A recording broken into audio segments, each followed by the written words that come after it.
The gunshot that killed Benjamin Vance's last cow echoed across the barren Arizona hills like a death knell for everything he'd worked toward, and he stood there in the dust of 1882, knowing he had two choices: marry the Jackson woman or lose his ranch forever.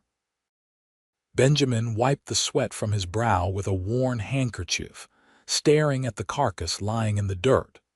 3 months without rain had turned his grazing land into hardpan, and now rustlers had taken to shooting what little livestock remained just for spite.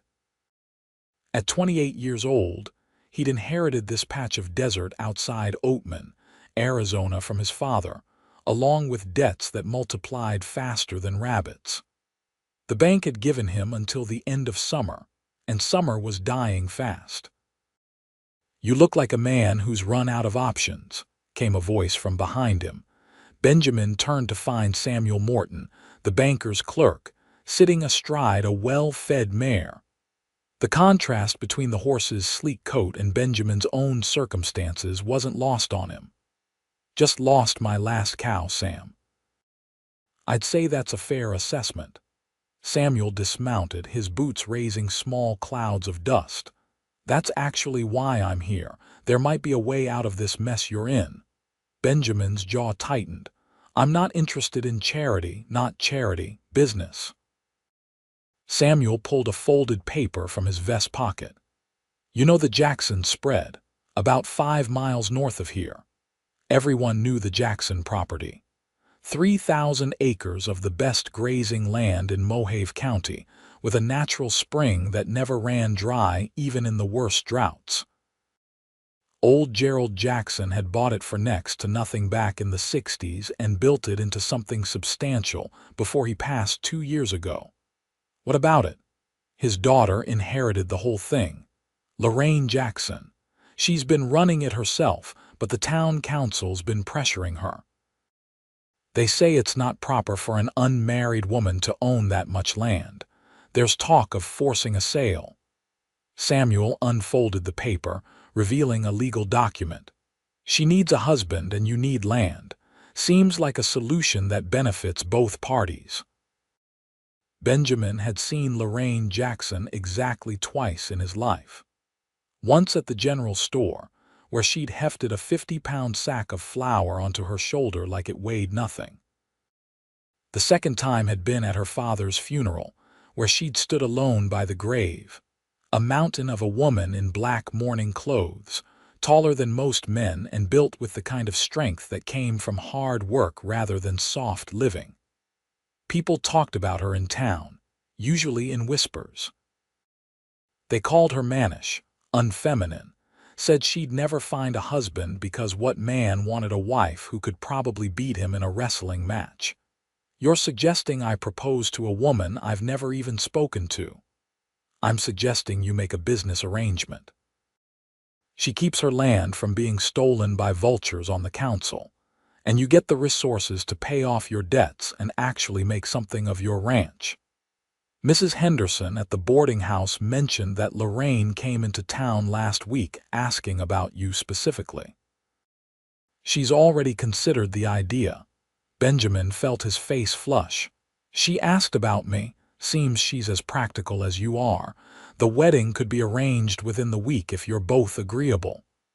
Samuel tucked the paper back into his pocket. "But I'll be honest with you, Ben. If you don't do something soon, the bank's going to take your land anyway. At least this way, you'd have a fighting chance." That evening, Benjamin rode the 5 miles to the Jackson ranch, his stomach churning with every step his horse took. The sun was setting, painting the sky in shades of orange and purple that would have been beautiful if he weren't so nervous. He'd rehearsed what he wanted to say a dozen times, but every version sounded either too mercenary or too false. The Jackson ranch house came into view, a sturdy adobe structure with a neat barn and several outbuildings.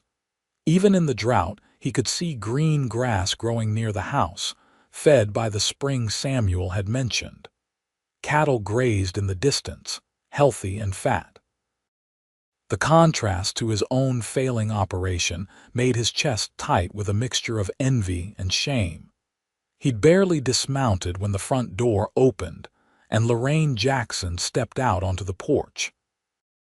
She was even larger than he remembered, standing well over 6 feet tall with broad shoulders and strong arms visible beneath her practical cotton dress. Her hair, a rich brown color, was pulled back in a simple bun, and her face, though unconventionally structured with a strong jaw and prominent nose, held a certain dignity. But it was her eyes that caught him off guard.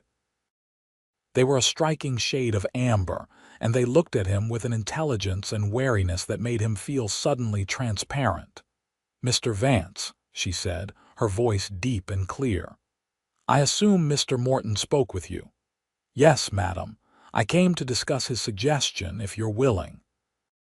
She studied him for a long moment, then nodded. "Come inside. We should talk plainly about this."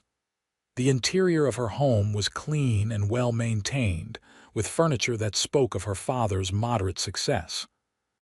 She gestured for him to sit at a wooden table and poured 2 glasses of water from a clay pitcher. When she sat across from him, the chair creaked under her weight, but she seemed unbothered by it. "I'll be direct, Mr. Vance. I need a husband in name to keep the vultures from taking what my father built. The law and society have no patience for a woman who wants to run her own affairs. You need resources to save your ranch. I'm proposing a partnership, nothing more." Benjamin wrapped his hands around the glass, grateful for something to hold.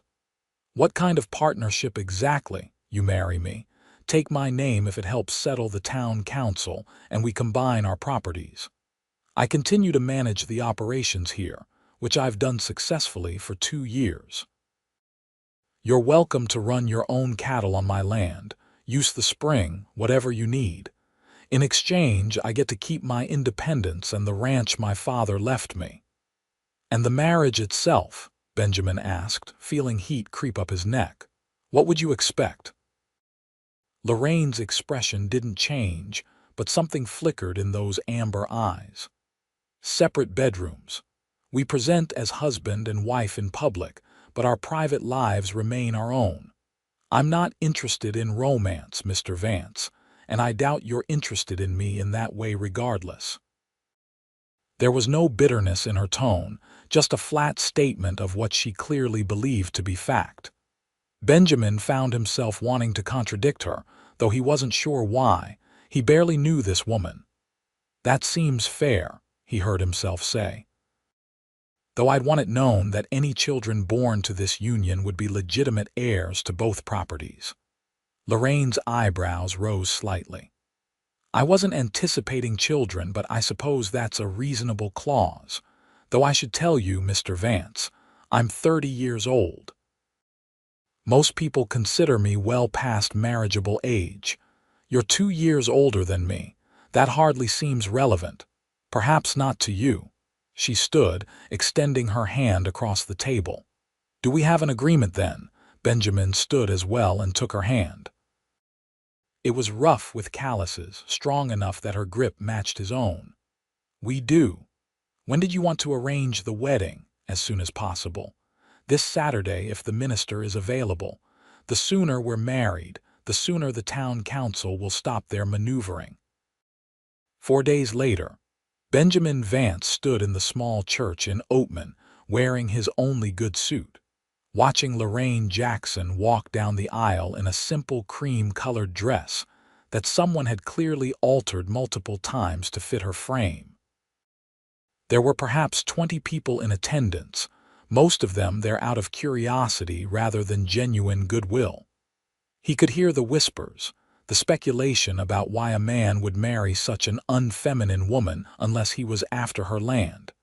They weren't wrong, of course. But standing there as Lorraine reached the altar, Benjamin felt an unexpected pang of guilt. This woman was making a sacrifice too, binding herself to a near stranger just to keep what was rightfully hers. The ceremony was brief. Reverend Patterson rushed through the vows as if he wanted the whole affair over with quickly. When he pronounced them man and wife and told Benjamin he could kiss his bride, there was an awkward moment where they both hesitated. Finally, Benjamin leaned in and pressed a chaste kiss to Lorraine's cheek. Her skin was warm and she smelled faintly of lavender soap. The reception at the boarding house was equally awkward. Mrs. Henderson had prepared a small meal, but most of the guests seemed more interested in gossiping than celebrating. Benjamin found himself standing apart from Lorraine for most of it, both of them playing their roles but neither quite knowing how to be natural about it. As the sun began to set, they rode together back to her ranch. Their ranch now, he supposed. Benjamin had brought his few possessions with him, everything he owned fitting into 2 saddle bags. The ride was quiet, both of them seemingly lost in their own thoughts. When they arrived, Lorraine dismounted and began to unsaddle her horse with efficient movements. Benjamin did the same, and they worked in companionable silence to settle the animals in the barn.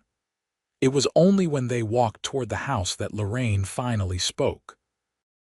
"I've prepared the spare bedroom for you. It's not large, but it should be adequate. I'm sure it's fine. I appreciate you making room." Inside, she lit several oil lamps, casting warm light through the main room. "Are you hungry? I have some cold chicken and bread." "No, thank you." "It's been a long day." Lorraine nodded, then seemed to steel herself for something. "There's something I need to tell you, Mr. Vance. Something about my past that you should know now that we're married." Benjamin felt a flutter of apprehension. "What is it?" She moved to the table and sat down heavily, gesturing for him to do the same. When he'd seated himself across from her, she took a deep breath. "My father bought this land in 1865, right after the war ended. He paid almost nothing for it because the previous owner had abandoned it. What most people don't know is why it was abandoned." She paused, her fingers tracing patterns on the worn wood of the table. "The previous owner was a man named William Garrett. He was a gambler and a drunk, and he lost the deed to this property in a poker game to a group of men passing through. Those men were outlaws, Mr. Vance, part of a gang that had been robbing stages and banks throughout the territory." Benjamin leaned forward, listening intently. "The gang used this ranch as a hideout for nearly 6 months. They buried their stolen money somewhere on this property, or so the stories say. When the law finally caught up with them, there was a shootout.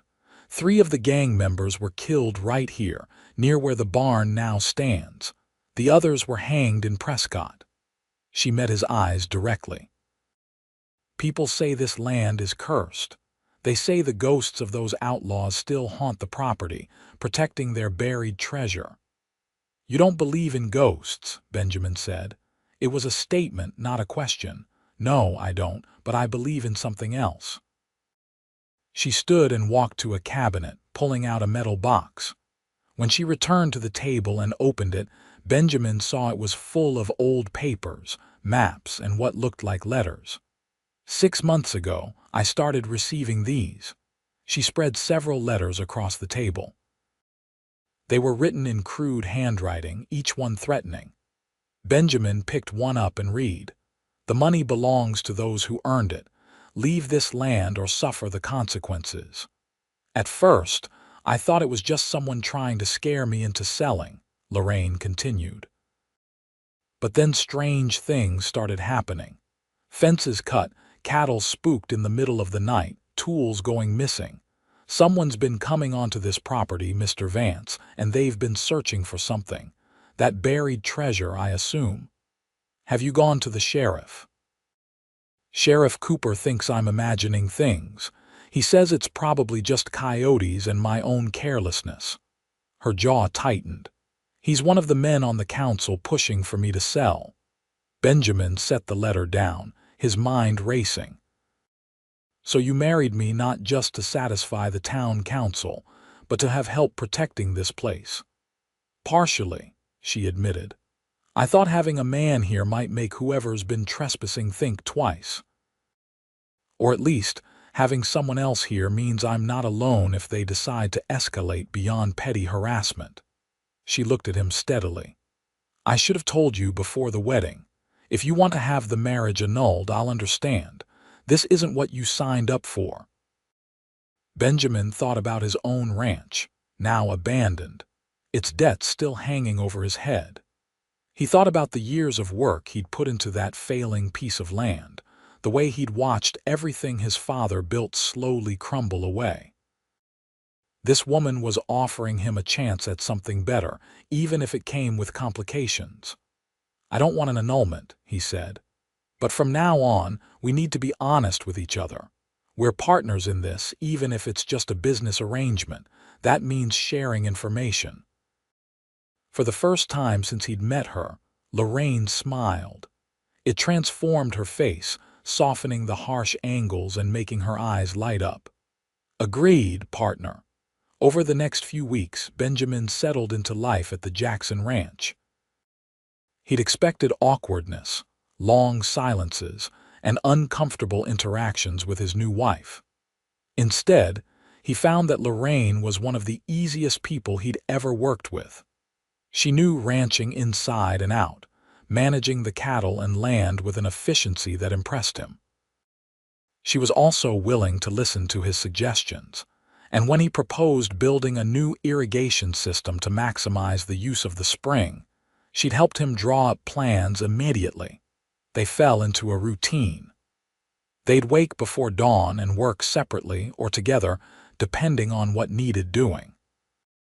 Lorraine would prepare breakfast and dinner, though Benjamin often helped with the cooking. In the evenings, they'd sit on the porch and discuss the day's work, the health of the cattle, or plans for future improvements. They rarely talked about anything personal, but the silence between them was comfortable rather than strained. Benjamin found himself noticing things about Lorraine that he hadn't seen before. The way she hummed while she worked, old songs her father must have taught her. How she was gentle with the animals despite her size and strength, always talking to them in a soft voice. She read books in the evening, thick volumes about animal husbandry and land management, but also novels that she kept tucked away as if embarrassed by the indulgence. He also noticed how people in town treated her. When they went into Oatman for supplies, storekeepers who'd probably fawned over her father barely gave her civil service. Women whispered behind their hands. Men either ignored her entirely or made crude jokes just loud enough for her to hear. And Lorraine endured it all with a quiet dignity that made Benjamin's blood boil. It was during one of these trips to town, about a month after their wedding, that things took a darker turn. They were loading supplies into their wagon when Sheriff Cooper approached, his deputy trailing behind him. "Mrs. Vance," the sheriff said, his tone dripping with false courtesy. "Or do you still go by Jackson?" "Mrs. Vance is fine," Lorraine replied coolly. "Is there something you need, Sheriff? Just wanted to check in on you and your new husband. Make sure everything's going smoothly out at your place." "Everything's fine. Thank you for your concern." The sheriff's eyes flicked to Benjamin, assessing. "You know, Vance, there's been talk. People wondering if you knew what you were getting into when you married this woman." Benjamin felt his temper flare. "I know exactly what I got into. A good ranch and a capable partner. More than most men can say. Capable, sure. But there's more to marriage than business, isn't there?" The sheriff's grin was nasty. "Tell me, how do you manage with a wife who could probably pin you in a fair fight?" Benjamin stepped forward, his fists clenching. "You want to say that again?" Lorraine's hand came down on his shoulder, her grip firm. "We need to go, Benjamin. We have work to do at home." "Listen to your wife, Vance. She's smarter than she looks." The sheriff tipped his hat mockingly and walked away, his deputy chuckling beside him. The ride back to the ranch was tense. Benjamin was still seething, his hands tight on the reins. Lorraine sat beside him, her face impassive, but he could see the tightness around her eyes. "You didn't need to defend me," she said finally. "Yes, I did. He had no right to talk to you that way. It's nothing I haven't heard before." Benjamin pulled the wagon to a stop and turned to face her. "That doesn't make it right, Lorraine. You deserve respect, not ridicule." She studied his face for a long moment, something vulnerable flickering across her features before she looked away. "Thank you, but please don't get into a fight on my account. I've dealt with worse than small-minded men and their cruel words." They continued home in silence, but something had shifted between them. Benjamin couldn't quite name it, but he felt it nonetheless. That night he couldn't sleep. He kept thinking about the sheriff's words, about the way Lorraine had endured them without flinching. He thought about the letters threatening her, about someone prowling around their property in the dark. Around midnight, he gave up on sleep and pulled on his pants and boots, intending to check on the cattle. He was halfway across the yard when he heard voices coming from the barn. His heart hammering, he grabbed a rifle from the porch and moved quietly toward the sound. Through a gap in the barn wall, he could see the flicker of a lantern and the shadows of two men. "It's got to be here somewhere," one of them was saying. "The map shows the old ranch house, and this is the only building that's old enough." "Maybe they moved it," the second man replied. "Or maybe that map's as worthless as the man we bought it from." Benjamin recognized that second voice. It belonged to Frank Cooper, the sheriff's deputy. His mind raced. If the deputy was involved, that likely meant the sheriff was too. And if they were desperate enough to break into the barn in the middle of the night, they might be willing to do worse. He was about to confront them when he felt a presence beside him. Lorraine stood there in her nightgown, her own rifle in hand. She must have heard them too and followed him out. Benjamin held a finger to his lips and she nodded. They waited, listening as the men searched the barn, growing increasingly frustrated. Finally, the first man said, "We'll come back tomorrow night with better equipment. Maybe we need to dig up the floor." "And what about the Vance couple?" "What about them? If they get in the way, we deal with them the same way we've been dealing with everyone else who gets too curious about this land." Benjamin felt Lorraine tense beside him. He knew they should wait, gather more evidence, maybe find a lawman in another town they could trust. But the thought of these men threatening his wife, of them coming back to terrorize them again, made decision easy. He stepped into the barn, rifle raised. "You're trespassing." The two men spun around and Benjamin got his first clear look at them. The deputy he already knew, but the other man was a stranger, older with a scarred face and cold eyes. "Well now," the stranger said, recovering quickly from his surprise. "Looks like the little lady's husband has some spine after all. Get off our property. Now." The deputy's hand moved toward his gun, but before he could draw, Lorraine stepped into the barn behind Benjamin, her rifle aimed steady at the deputy's chest. "I'm a better shot than my husband," she said calmly. "At this range I won't miss, so please go ahead and try." The two men exchanged glances. The stranger raised his hand slowly. "No need for anyone to get shot. We were just looking around." "Breaking into someone's barn in the middle of the night isn't looking around," Benjamin said. "It's criminal trespass at minimum." "Who are you, and what are you looking for?" "None of your business, Vance. This land has secrets that predate your wife's ownership." "The alleged treasure of the Garrett gang," Lorraine said. "I heard you talking. You're looking for the money they buried here before they were killed." The stranger's eyes narrowed. "Alleged? That money's real enough. My brother died protecting it. I got out of prison 6 months ago, and I've been searching for what's rightfully mine ever since." "Your brother was a murderer and a thief," Lorraine replied. "And any money buried here has long since been claimed by time and circumstance. There's nothing here for you. I'll be the judge of that." The stranger took a step forward. "You and your husband can either work with me, and we'll split what I find, or you can get in my way and end up buried next to it." Benjamin's finger tightened on the trigger, but before anyone could act, the sound of horses approaching made everyone freeze.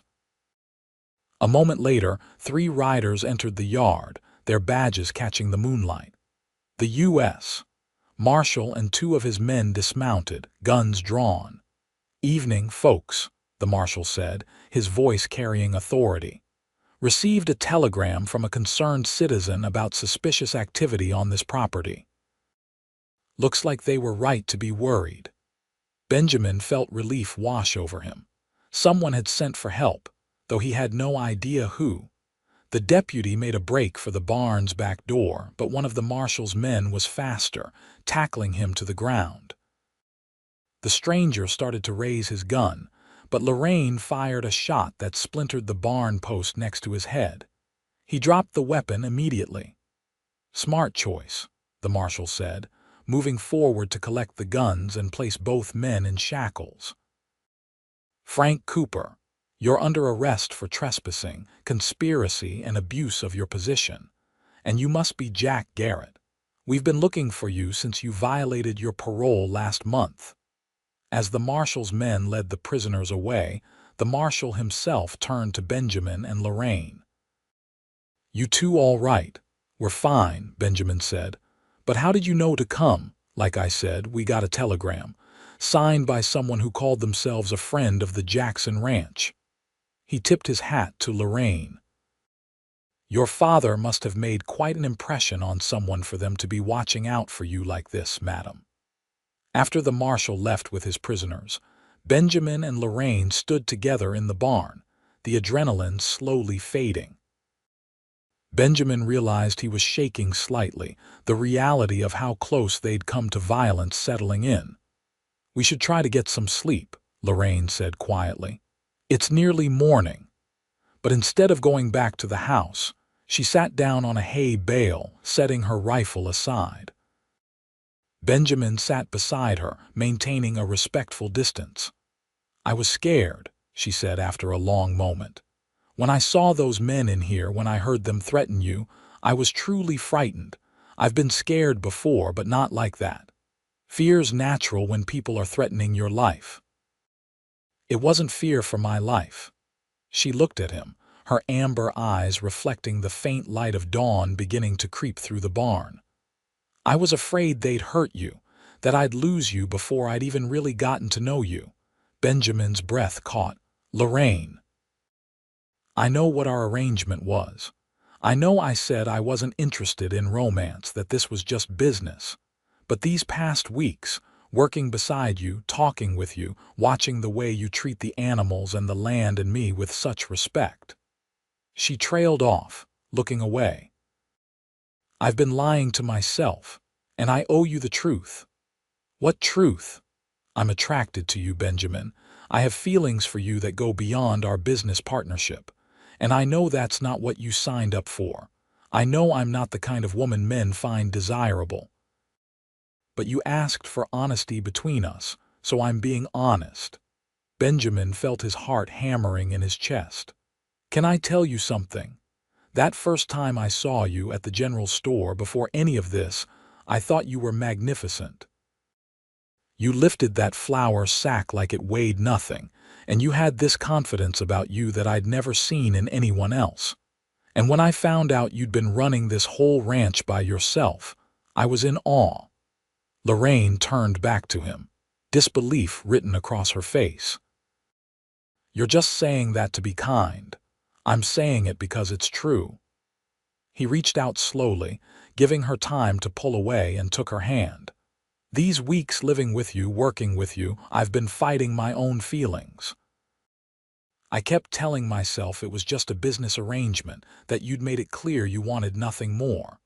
But tonight, when those men threatened you, I realized I care about you far more than a business partner."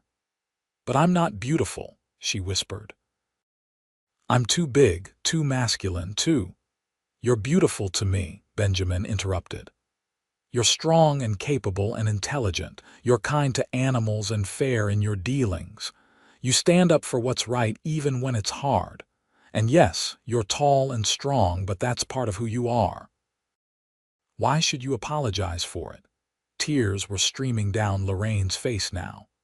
People have called me a freak since I was a child. My own mother told me I'd never marry because no man would want someone like me. Benjamin felt anger flare again, but he kept his voice gentle. Then they're all fools. And I'm grateful for their foolishness because it means you were free to marry me. He leaned in slowly, telegraphing his intentions, and when she didn't pull away, he kissed her.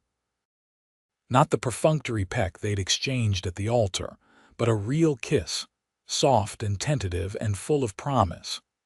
Lorraine made a small sound of surprise, then kissed him back, her lips warm and sweet against his. When they finally pulled apart, both of them were breathing hard. Lorraine laughed, a sound of pure joy that Benjamin had never heard from her before. "So what does this mean for our arrangement?" she asked. "It means we renegotiate. No more separate bedrooms. No more pretending this is just business." He squeezed her hand. "If you'll have me, I'd like to make this a real marriage." "I'd like that too," she said softly. "More than I can say." They sat together in the barn as the sun rose, talking about everything and nothing. They discussed their childhoods, their dreams, their fears. Benjamin learned that Lorraine had always wanted children, but had convinced herself it would never happen. Lorraine learned that Benjamin had loved his father, but had always felt inadequate compared to the man's larger-than-life presence. As the morning light grew stronger, they finally made their way back to the house. At the door, Benjamin swept Lorraine up in his arms, making her squeal with surprise. "What are you doing? Carrying my bride over the threshold properly. Should have done it on our wedding night."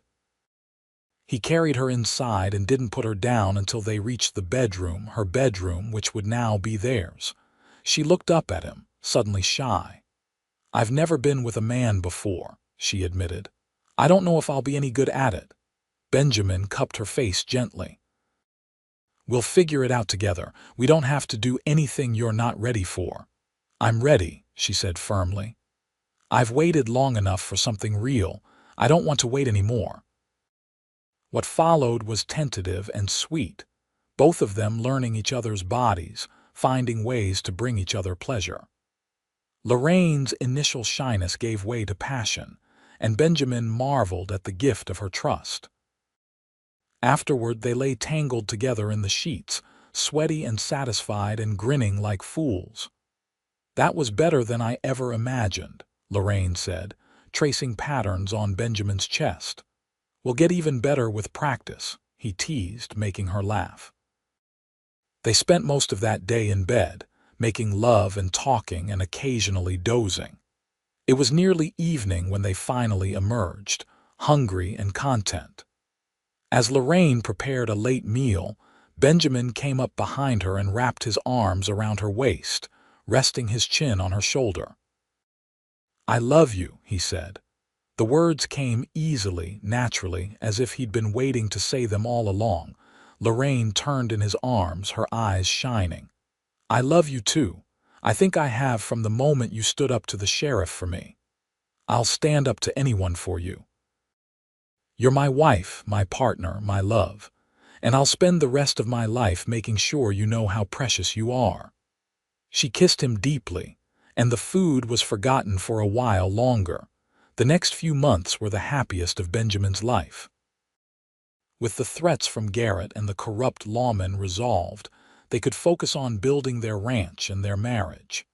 They worked side by side during the day, expanding their herd and improving the land.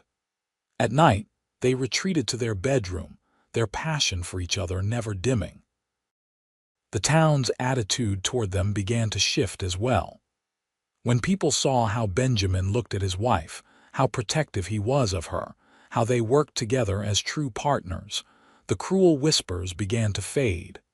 More than that, their ranch's success became undeniable. By the time winter arrived, they had the most productive operation in the county.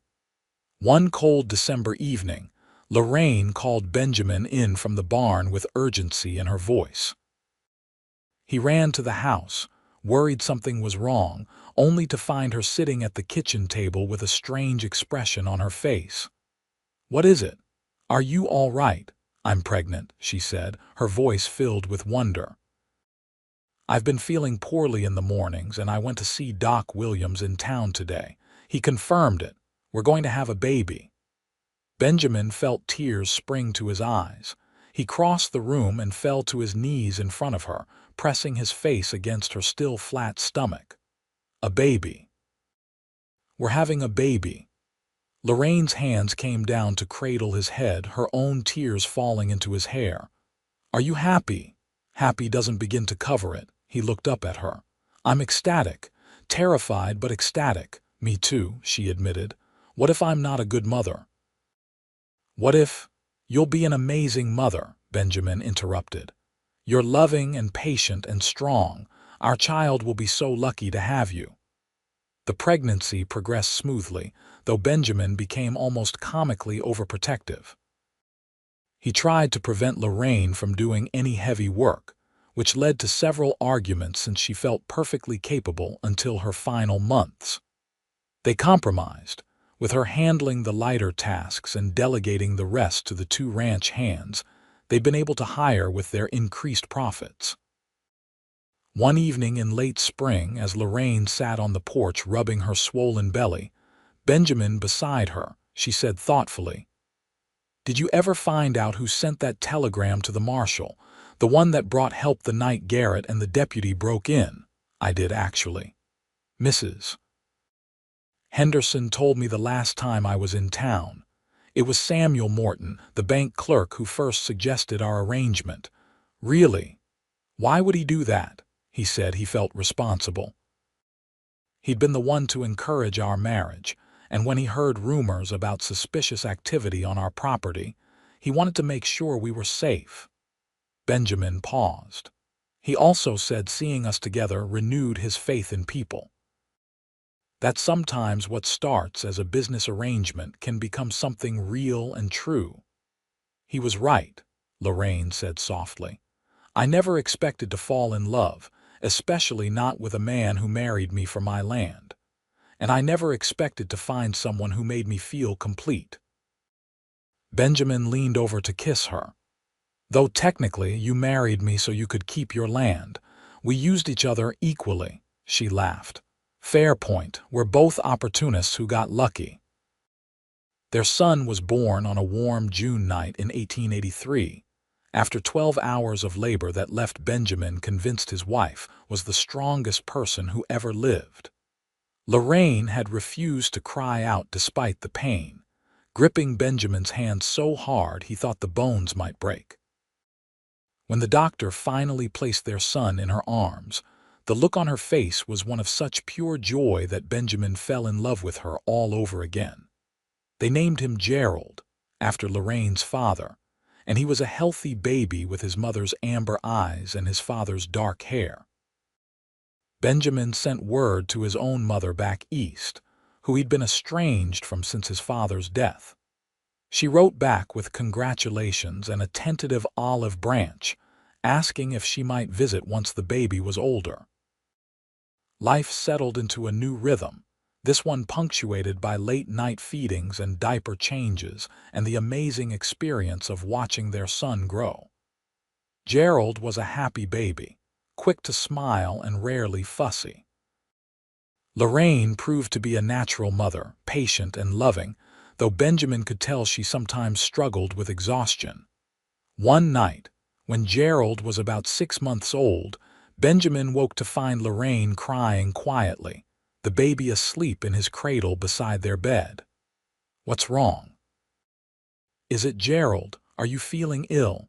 "No, nothing like that." She wiped at her eyes. "I'm being foolish. Talk to me, please." She was quiet for a long moment, then said, "I just keep waiting for it all to fall apart. For you to wake up one morning and realize you made a mistake." That you're stuck with a wife who's too big and too plain, and now there's a baby to complicate everything. Benjamin sat up and pulled her into his arms. Lorraine Vance, listen to me. You are the love of my life. You're beautiful and strong and the mother of my child. There is nothing about you that I would change. Do you understand me? Nothing. You really mean that. I really do. And I'm going to keep telling you until you believe it. He tilted her chin up so she met his eyes. We built something incredible together. This ranch, our family, our life. It's more than I ever dreamed of having, and it's all because I was lucky enough to marry you. She kissed him then, deep and passionate, and they made love quietly so as not to wake their son. Afterward, as they lay tangled together, Lorraine said, "Thank you for loving me, Benjamin. For seeing me when the rest of the world wanted me to be invisible. Thank you for taking a chance on a poor rancher with nothing but debts and desperation. You saved me in more ways than one. The years that followed were good ones."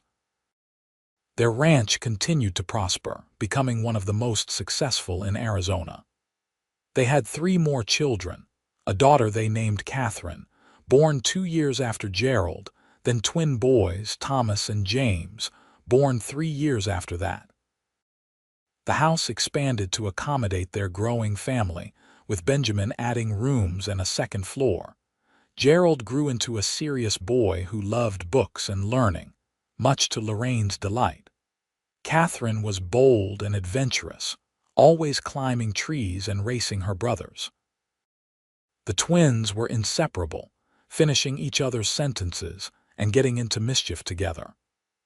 Benjamin and Lorraine raised them all with love and firmness, teaching them the value of hard work and the importance of treating all people with respect. The town of Oatman changed too. The old sheriff was replaced after the scandal with Deputy Cooper, and the new sheriff was a fair-minded man who treated everyone equally. The town council members who'd been pushing for Lorraine to sell her land either moved away or lost their positions.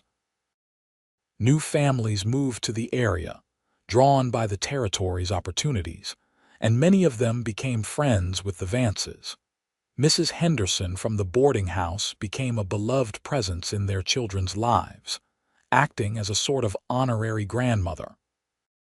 Samuel Morton married a schoolteacher from back east and remained a good friend to both Benjamin and Lorraine. Even Doc Williams, who delivered all their children, became a regular dinner guest.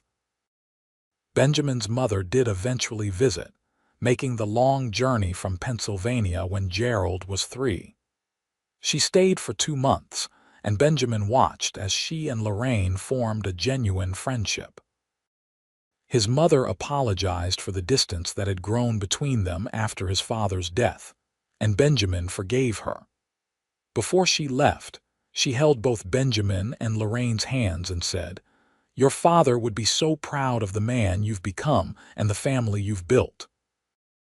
And Lorraine, you're the daughter I always wished for." As their children grew, Benjamin and Lorraine made sure to tell them the story of how they came together. They were honest about the fact that their marriage had started as a business arrangement, but they emphasized how it had grown into true love. Sometimes, Lorraine told them one evening as they all sat around the dinner table, the best things in life start in unexpected ways. Your father and I married for practical reasons, but we chose to love each other. That choice, made every single day, is what makes a marriage work. Do you ever regret it? Catherine asked. She was 10 years old now, curious about everything. Marrying for land instead of love. Benjamin and Lorraine exchanged glances, and Benjamin saw the same love and contentment in her eyes that he felt in his heart. "Not for a single moment," Benjamin said, "because while we may have married for land, we've stayed married for love, and I'd choose your mother again every single time." Years continued to pass, bringing both joys and challenges. The twins got into a fight at school defending a smaller boy from bullies, which led to a long conversation about when fighting was and wasn't appropriate. Catherine fell from a horse and broke her arm, scaring everyone but healing quickly. Gerald announced his intention to become a lawyer, wanting to help people navigate the complex legal system that had once threatened their family's land.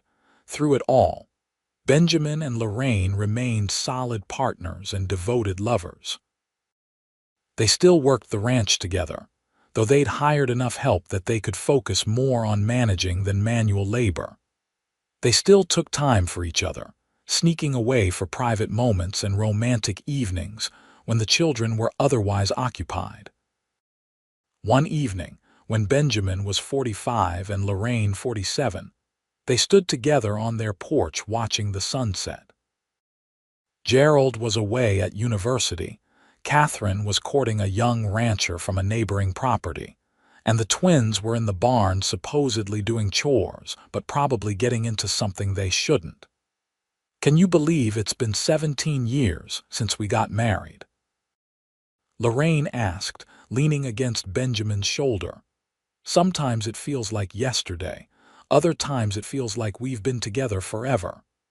Benjamin wrapped his arm around her waist. "You're as beautiful now as you were then, more so actually."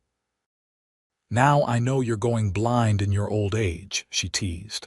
"I have gray hair and wrinkles, and I love every single one of them because they're evidence of the life we've built together." He turned her to face him. "I mean it, Lorraine. You're stunning. You always have been." She kissed him, soft and sweet. "I love you, Benjamin Vance. Thank you for seeing me, for loving me, for building this incredible life with me. The privilege has been all mine, Mrs. Vance." They stood there together as the Arizona sky turned from orange to purple to deep blue, comfortable in their silence, secure in their love. Behind them, they could hear the sounds of their home. The twins arguing about something, Catherine laughing at her brothers, the cattle settling for the night. The spring still flowed, providing life to their land just as their love provided life to their family. Benjamin thought back to that desperate day when he'd stood over his last dead cow, convinced his life was over. He'd been so wrong. His life hadn't ended that day. It had begun the moment he'd ridden to this ranch and proposed a business arrangement to a woman he barely knew. That woman was now everything to him. His wife, his partner, the mother of his children, his best friend, his lover. She was his home in a way that no piece of land could ever be. "What are you thinking about?" Lorraine asked, sensing his reflective mood. "About how lucky I am. About how I almost missed all of this because I was too focused on saving a failing ranch that didn't matter." "It mattered," Lorraine said gently. "It was your father's legacy. And you did save it in a way. You combined it with mine, and together we built something neither of us could have achieved alone." "That's a good way of looking at it." Benjamin pulled her closer. "Together we're stronger. Always have been, always will be." As if to prove her point, Catherine came out onto the porch, followed by the twins. "Mama, Papa, can we go into town tomorrow? There's a fair, and Catherine wants to see that rancher boy she's sweet on." "I am not sweet on him," Catherine protested, her red face suggesting otherwise. Benjamin and Lorraine laughed, and the conversation turned to the logistics of a family trip to town. Later that night, after the children were all in bed, Benjamin and Lorraine retired to their own room. They made love with the comfortable ease of long practice, but also with passion that had never dimmed. Afterward, as Lorraine fell asleep in his arms, Benjamin stayed awake a while longer, counting his blessings. A thriving ranch, healthy children, a wife who was his equal in every way. Respect in the community. Friends who genuinely cared about his family. It was more than he'd ever dared to dream of. The sound of Lorraine's steady breathing soothed him, and he pressed a kiss to her hair before finally letting sleep claim him. The morning of the fair dawned bright and clear. The whole family piled into their wagon, which Benjamin had recently upgraded to accommodate their growing brood.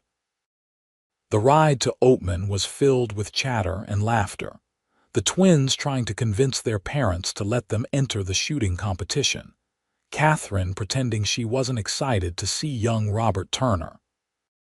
The fair was held in the town square, with booths selling everything from fresh produce to handmade quilts. There was a stage where local musicians performed, contests for various skills, and plenty of food. The Vance family split up to explore, agreeing to meet back at the wagon before sunset. Benjamin found himself at the livestock competition, chatting with other ranchers about breeding techniques and market prices. Several men congratulated him on his operation's success, and he made sure to credit Lorraine's management skills. When one older rancher made a vaguely dismissive comment about women in business, Benjamin was quick to correct him. "My wife knows more about ranching than most men I've met, including me. Our success is due to her intelligence and hard work as much as anything else." The other rancher backed off quickly, clearly not wanting to offend Benjamin, who had become an influential figure in the county. Meanwhile, Lorraine was at the quilting display with Mrs. Henderson and several other women. She'd never been particularly skilled at needlework, but she enjoyed the social aspect of these gatherings. The conversations had changed over the years. Where once women had whispered about her size and unmarried status, now they asked her advice about raising children and managing household finances. "You've done so well for yourself, dear," Mrs. Henderson said warmly. "Four beautiful children and a husband who clearly adores you. And that ranch of yours is the envy of the county." "I've been very fortunate," Lorraine replied, meaning it, "though it wasn't always easy." "The best things never are," another woman agreed, "but you persevered and look at you now." Later, as the sun began to set and the family reconvened at the wagon, Catherine was glowing. Robert Turner had apparently asked permission to court her officially, and she'd accepted. The twins had won second place in the shooting competition and wouldn't stop talking about it. Gerald, who'd come home from university for the weekend, had spent the day discussing law and politics with some of the town's leaders. On the ride home, with the children chattering about their day, Benjamin reached over and took Lorraine's hand. She squeezed back and they shared a smile. This was their life, the one they'd built together from a desperate business arrangement. And it was beautiful. The years continued their steady march forward. Catherine married Robert Turner in a lovely ceremony at the ranch, with her whole family in attendance. 2 years later, they made Benjamin and Lorraine grandparents with the birth of a baby girl.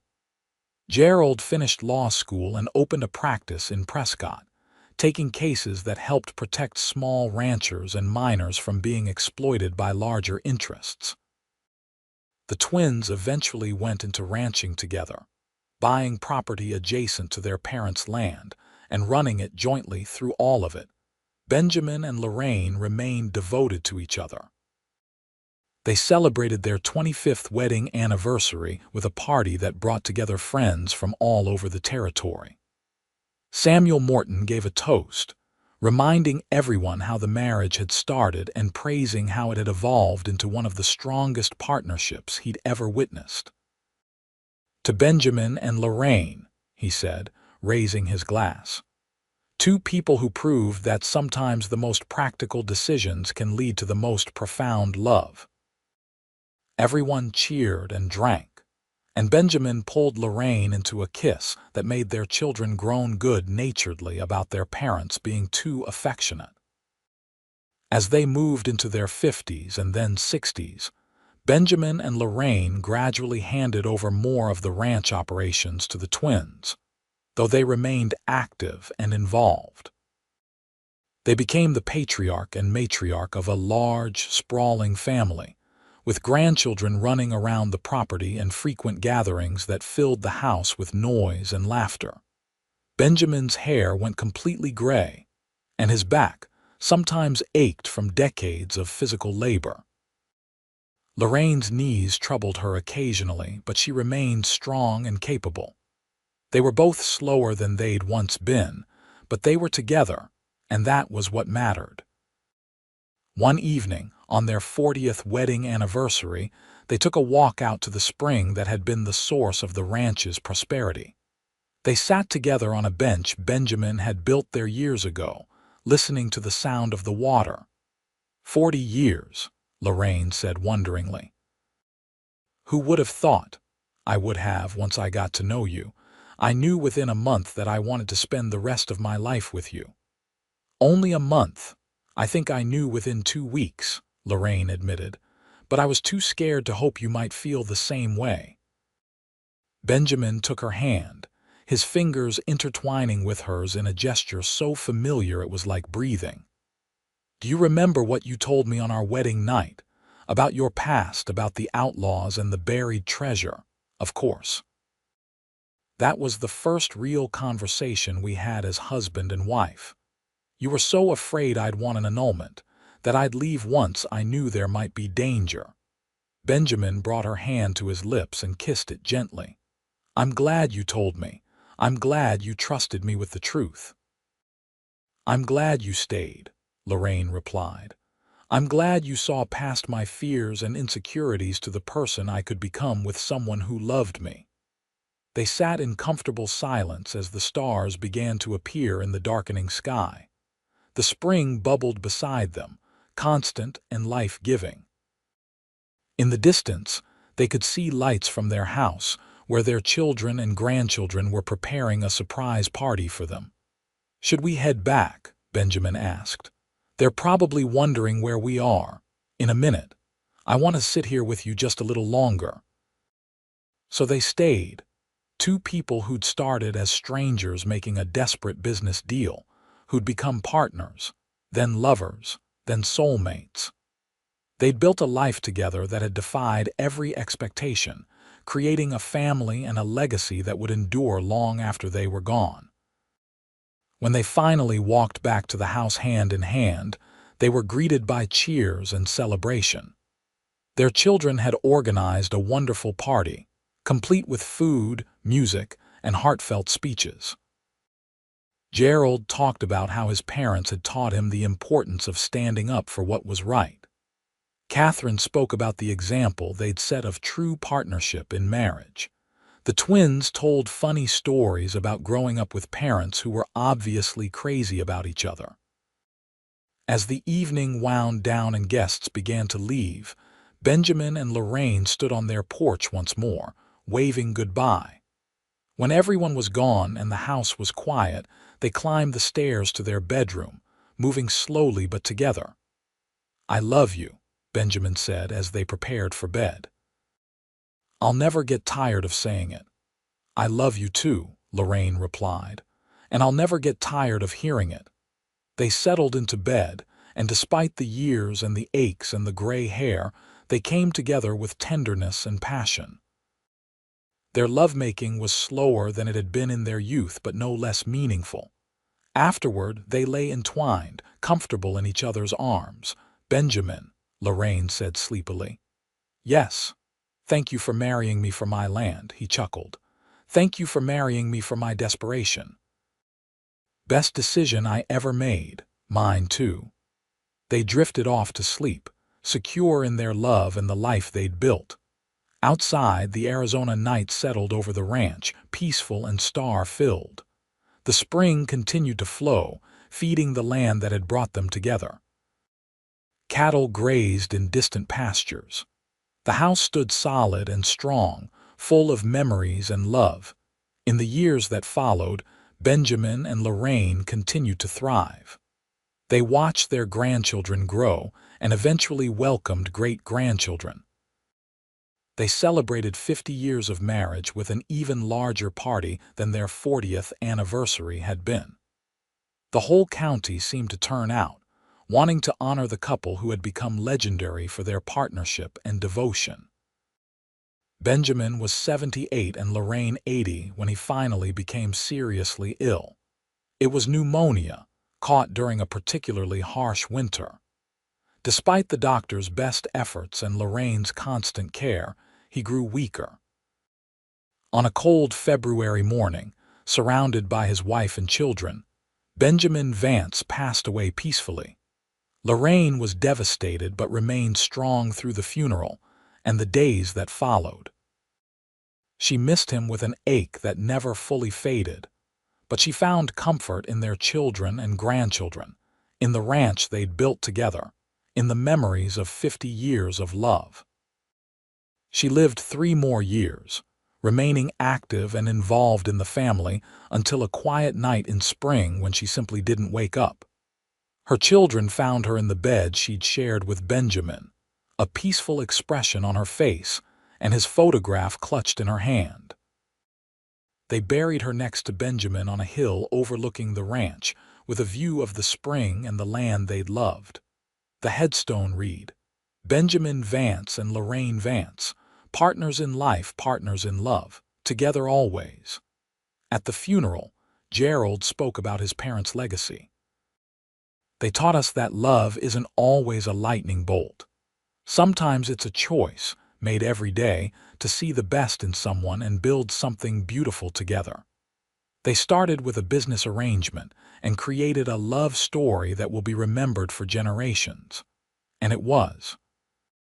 The Vance Ranch remained in the family for decades, passing down through the generations. The story of how Benjamin and Lorraine came together became family legend, told and retold to each new generation of children. It became a reminder that sometimes the most unlikely beginnings can lead to the most extraordinary endings, that love can be found in unexpected places, and that true partnership is the foundation of lasting happiness. The spring still flows on that land, feeding the earth and sustaining life, just as the love between Benjamin and Lorraine Vance sustained their family long after they were gone. Their great-great-grandchildren still visit the ranch, still tell the story of the poor rancher who married a large woman for her land, and how they found in each other everything they'd ever needed. It was a love story for the ages, born in desperation and fear, nurtured through honesty and respect, and blooming into something that transcended the practical circumstances of its beginning. Benjamin and Lorraine proved that love doesn't have to start with passion and romance to become deep and true. Sometimes it starts with need and grows into want, then desire, then devotion.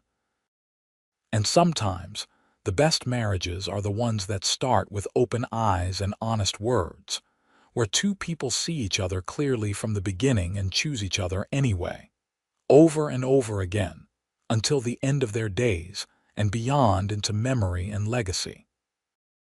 That was the gift Benjamin and Lorraine gave to each other and to everyone who came after them.